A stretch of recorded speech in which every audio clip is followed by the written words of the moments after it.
में रहने का काम करता हूं। लेकिन आज प्रधानमंत्री नरेंद्र मोदी जी और नीतीश कुमार जी ने बिहार किसको देखना चाहते हैं? जो लोकतंत्र में जनता का सेवक होते हैं। मैं तो जब मुख्यमंत्री आवास में गया तो और सभी घरों में सिर्फ मैंने कार्यालय चलाने का काम किया। कुछ लोगों को मोह है, बेटा को घर अलग चाहिए, माता जी को अलग। नमस्कार, मेरा नाम है कुणाल और अभी सब देख रहे। देखिए, बंगला विवाद अब इतना बढ़ गया है कि बिहार के मुख्यमंत्री सम्राट चौधरी तक ये बात पहुंच गई है। देखिए, सम्राट चौधरी कहीं भाषण दे रहे थे, वो इस भाषण में कहते हैं कि बेटा को भी घर चाहिए, बाप को भी घर चाहिए और माता को भी घर चाहिए। समझ जाइए कि बंगला विवाद राबड़ी देवी के आवास पर खेला जा रहा है। अब 15 दिन का टाइम भवन निर्माण की तरफ से मिला है कि अगर 15 दिन में आवास खाली नहीं होता है तो जबरदस्ती जो है आवास खाली किया जाएगा। वहीं राबड़ी देवी का कहना है कि आवास खाली नहीं होगा।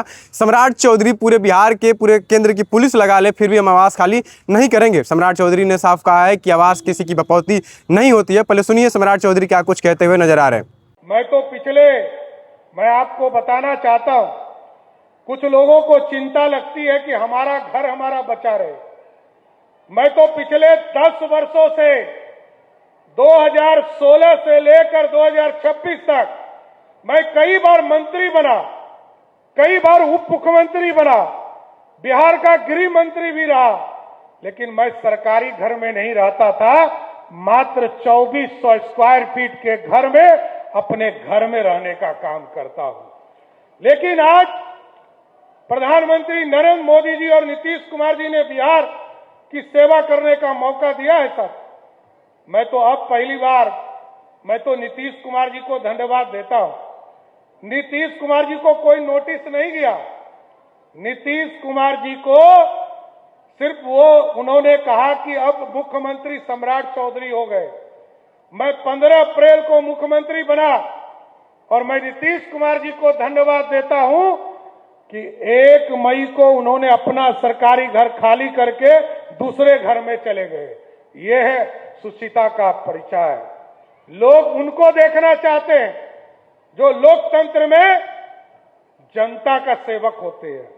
मैं तो जब मुख्यमंत्री आवास में गया तो मैंने पहले दिन कहा कि ये मुख्यमंत्री का आवास जरूर है, लेकिन आप ये बाहर में लिखवा दीजिए, ये लोक सेवक का आवास है। ये आम जनता के कल्याण के लिए सेवा करने का माध्यम है। यहां किसी का बपौती नहीं हो सकता। ये राजतंत्र थोड़े है कि आपको जो घर मिला उसी घर में रहेंगे। मैं तो बता देता हूं, मेरे पिताजी को छोड़ दीजिए।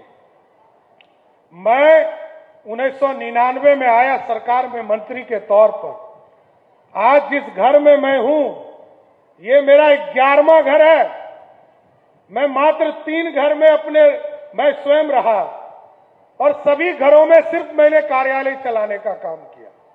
कुछ लोगों को मोह है, बेटा को घर अलग चाहिए, माता जी को अलग घर चाहिए और जनता को छोड़ दीजिए। अरे हम लोग जनता के काम के लिए आए हैं। लोगों को अपने घर की चिंता छोड़ दीजिए।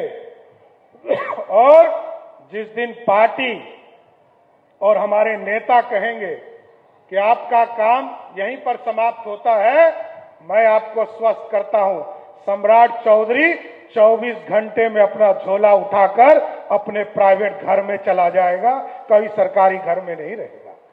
साथियों, जन कल्याण के लिए आए, हम जनता के भलाई के लिए आए, हम अपने कल्याण के लिए नहीं आए। जनता की भलाई की चिंता कीजिए। ये लोकतंत्र है। नरेंद्र मोदी की सरकार रहो, नीतीश कुमार जी ने जिस तरह सुशासन दिया, यह सम्राट चौधरी की सरकार है। यह जनता की भलाई के लिए काम करता रहेगा।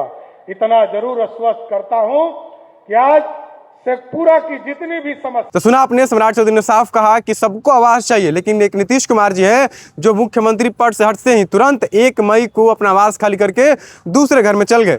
मुख्यमंत्री सम्राट चौधरी यहाँ तक कह रहे थे कि वो जब गृह मंत्री थे तो वो अपने एक छोटे से घर में रहते थे, आवास में भी नहीं रहते थे। तो ये होते हैं जनसेवक। जनसेवक ये नहीं होते कि जनता को छोड़ दिए और हम आवास ले लिए, माता को आवास दिला दिए और पिता को आवास दिला दिए।